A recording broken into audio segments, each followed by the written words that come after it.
আসসালামু আলাইকুম everyone, this is me Munni from Munniverse. তো আজকে আমি চলে এসেছি জিন্দা পার্কে। তো চলেন জিন্দা পার্কটা ঘুরে দেখা যাক। তো প্রবেশ করার সাথে সাথেই দেখতে পেলাম সামনে এখানে শাপলা ফুল বিক্রি করছিল। তারপর আমি এসে একটা ডাব খেয়ে ফেললাম মাত্র 100 টাকা দিয়ে, and it was so refreshing. And আমি আপনাদেরকে এখন টিকিটের ব্যাপারটা একটু ক্লিয়ার করি।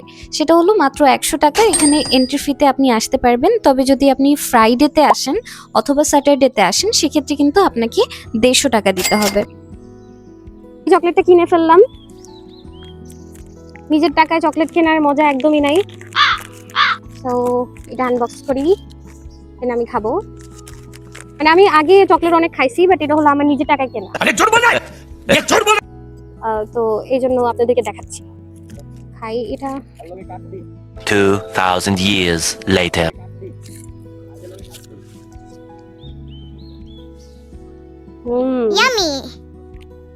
অনেক মজা। এই সাগরটা আমার চোখে পড়ে, and দেখে আমার মনে হচ্ছিল আমি একটু এখানে উঠি। ও দিস ইজ সো স্ক্যারি। তো এটা বেসিক্যালি তাদের জন্য যারা কিনা শহরের বাহিরে একটু প্রাকৃতিক পরিবেশে ঘুরতে চাচ্ছেন, তো তাদের জন্য এটা একদম পারফেক্ট। অ্যান্ড প্লেসটা খুবই সুন্দর, প্রাকৃতিক পরিবেশে একদম ভরপুর।